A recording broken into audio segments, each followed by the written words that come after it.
За гişүүдтэй энэ өдрийн мэнд хүргье. За би бол энэ цэцгийн дундчдны асуудлын дүгнэлтийг бол хүлээж авах нь зүйтэй гэж үзэж байгаа. Ер нь бол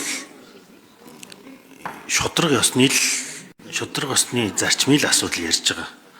Сонгуул тэгш гараанаас гарах асуудлыг бид нар ярьж байгаа гэсэн. Одоо манай зарим гишүүдийн хэлж байгаагаар бол одоо тайлангаа тавихгүй бол одоо баг сонгогчд нь танихгүй юм шиг юм яриад байгаа.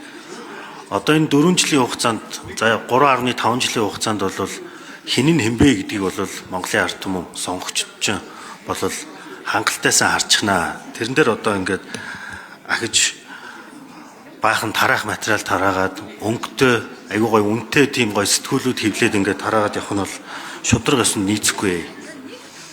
Тэгэд мэд хэрхийн асуудал бас зарим хүмүүс энэ мэд хэрэгтэй ямар ч холбоогүй. Хэрвээ үнэхээр мэд хэрхийн тухай одоо ярих гэдэг бол бид нэр хоригдсан заалтаа бас бүр аваа ичих хэрэгтэй.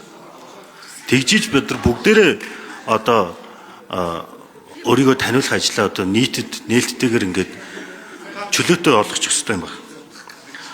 Угаасаа хуулиар одоо юм тараах одоо амлалт өгөх бол угаасаа хориотой байгаа шүү дээ.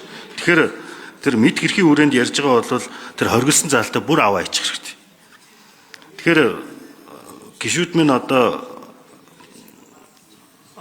шудраг осны талд байж одоо энийг одоо үндсэн хуулийн цэцгийн дүгнэлтийг бас хүлээж авах зүйтэй гэсэн үгийг л